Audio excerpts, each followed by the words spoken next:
something like that, for more like analytical advice. Like I feel like y'all see it from that more, you said primal earlier. I'm going to use that phrase, but because it kind of fits, but not really. But I feel like men see the world and women and relationships for more of that like primal thing, like how do I mate, how do I provide those things, and then women see it more from like that emotional, like how do I make sure I have a loving partner, how do I find a supporting partner, things like that. So I think again we just go, for me it goes back to love and dating is uncalculable. So I think that what are you looking for? One of the best piece of advice is in modernity for men, right? Yep. And you can love this or hate this, is that generally speaking, taking advice from women about anything is a terrible idea.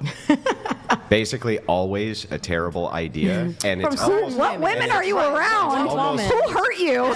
See what I mean? Like that. Like the feminist comes out right away, right? So who hurt you? The idea of who hurt you comes down to your blanket idea, your psychological training of trauma, right? You assume that there must be some trauma. There's not trauma. It's just pattern recognition.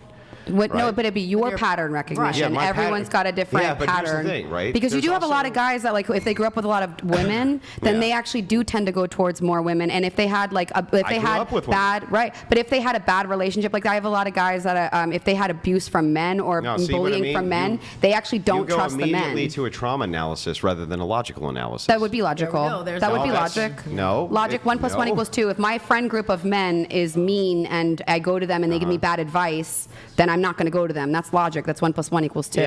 Well, hang on. There's a distinction when you use a trauma analysis, meaning the very first thing you said to me is, who hurt you? Well, it's not the first thing. I think we've already an hour in. The second I said something you disagree with, it was who hurt. Now you'll find this trend with women, right? The second you say you make a claim that they think is effective, women as a category, instant trauma response. Must be trauma.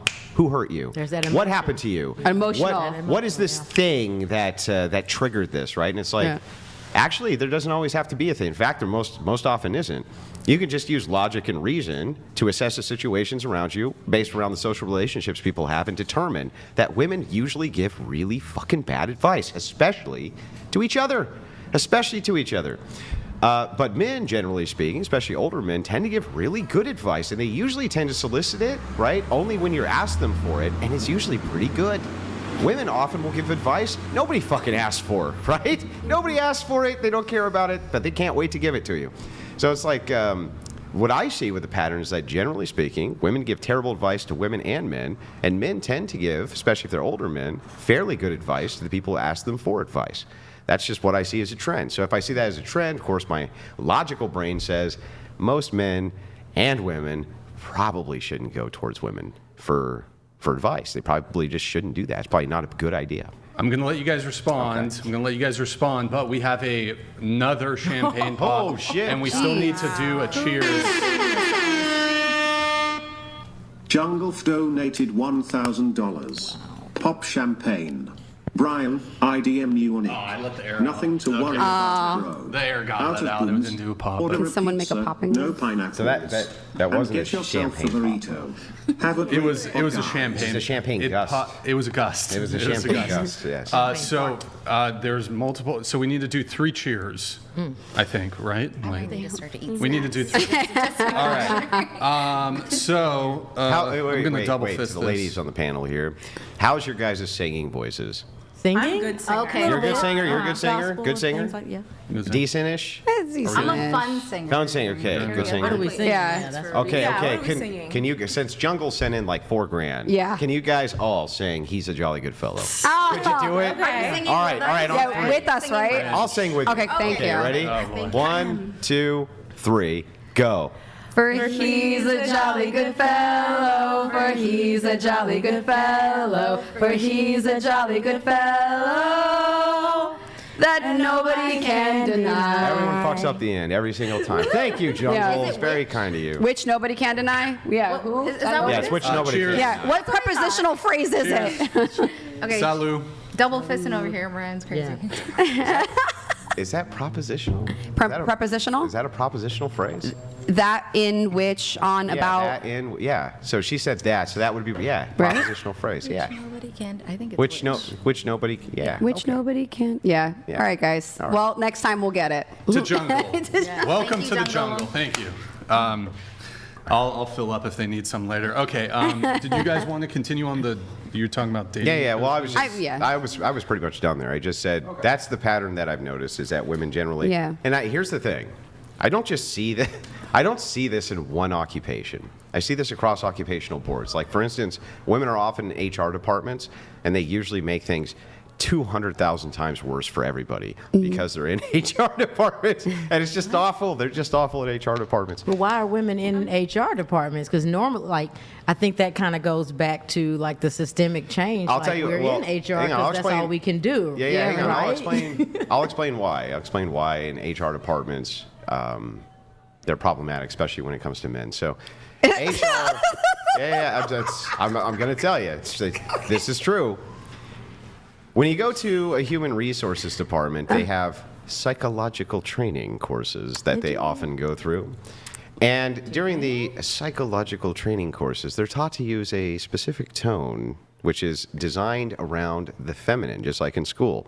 In schools, men are disadvantaged. Boys are disadvantaged because it's usually a feminine curriculum. And that's why women excel in school, men don't. They have a feminine curriculum. This idea of like sit at the table, have your hands folded, listen quietly while the teacher's teaching. Men don't do that shit. They want to throw stuff at each other. As a boy, and Mom, be I agree. obnoxious. Run around the yard. They want to throw stuff at Well, each other. I know. I'll push back on that though. There's plenty of men who do great in school though. We used to see that a lot more.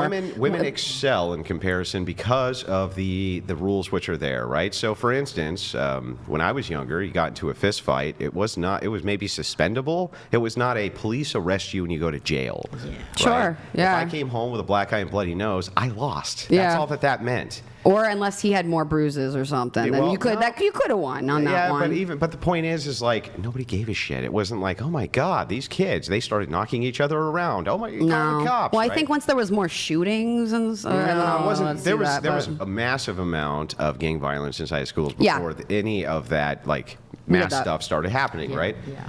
But still, men, especially young men, learn differently than women. But because they're inside of like a very feminine zone, they actually can't excel the same way they do in like all boys schools and things like this, where they excel much better. What's interesting is in HR departments, since they're always inundated with women, right? It's always from the feminine perspective too. So men, let me tell you some things that men hate. Can we have a little conversation? Every man who hears that does this.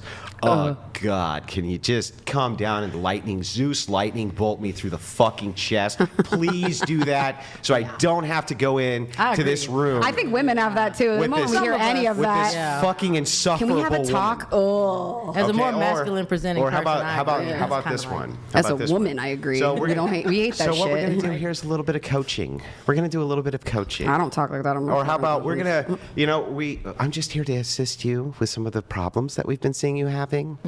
And they have their little like fucking stupid Post-it notes and shit. Every guy on planet Earth, right? Even the most like cringe dude thinks the second they hear that, all they can think of in their head is this, and this is what's on repeat. Right now, you can believe me or not believe me, but this is what's on repeat. Shut up, bitch. Shut up, bitch. Shut up, bitch. Shut up, bitch. Please shut up, bitch. Please shut up. That's all they're thinking on repeat. Now, me saying that out loud to a group of women, you think even right now, man, that's harsh. That's actually kind of harsh, but it's like, that's actually how we think about it. We're just like, please, can this end? How quickly can this end? But do you think that that's why that tone is being made? Because a confrontation, because I feel like men can only hold it in before they go, they lose it? And so it's like they have to take a softer tone. Almost like, I don't want to say like speaking to a child, but just being softer to create this open space. No. See, I think that misses the whole point. Okay. And that's the feminine prism too, right? They don't actually give a shit. What they really want to say to you is like, everything that you're about to tell me, I don't give a fuck about any of it. I don't care. It means nothing to me. I'm only trying to get through this meeting as far as I can to keep this job. But everything coming out of your mouth, I literally don't give a fuck about. I think women have That's that what they too. actually are thinking in their brains. I think women in that circumstance are also thinking the same thing. Yeah, Hold on. Going to you, You are not enjoying what Andrew's saying. What? True. Oh my god. What are your thoughts? The reason why she doesn't date in America. Oh, I was Yes. thinking why you could make such conclusions like without giving any examples. Like you need to like support your own opinions. But even his examples would be his. So if you're asking Right. for like data for these examples, right now this is an anecdotal conversation. Yeah. So I preface this conversation by saying this is based on the pattern recognition experiences that I've seen. Yeah. Not preferencing it on like, oh, I have a massive data packet here that's sociological in nature and probably will never be replicated in order to show my findings that this is what men think. But based on all the conversations that I've had with men, and I've had thousands of them all across the world, same thing with women, this is what they think. Sure, but there will be something called confirmation bias in this as well too. Yeah, the thing is though, is like, I think pattern recognition assists with eliminating confirmation bias. That's what it's there for. The Not confirmation really, bias is because better. you wouldn't be able to assess your own like patterns and your own confirmation bias in it or awareness of it. If Well, you so, understand what I'm like- saying with that one. so But sorry, here's what I don't want to take the Well, conversation. you're with you. good, but let's just talk about it from the ideological.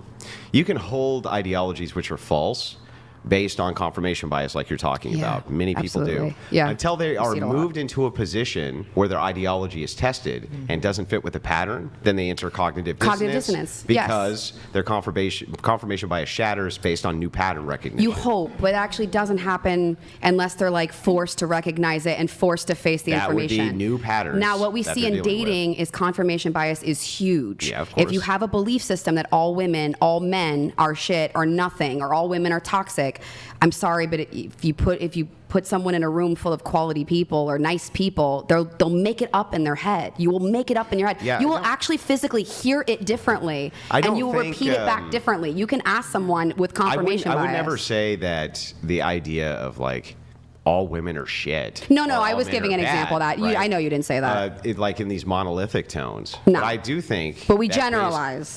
Yeah, of course we generalize, but that's part of pattern recognition. Is generalization. And Like, but that's a good one to recognize. I'm generalizing, so my pattern is that I'm generalizing and I'm seeing these people and I'm putting them. Well, no, into I'm this. generalizing based on Right. patterns. So I would just say, like, for instance, I don't get in very many car accidents, so I think driving's pretty safe for me.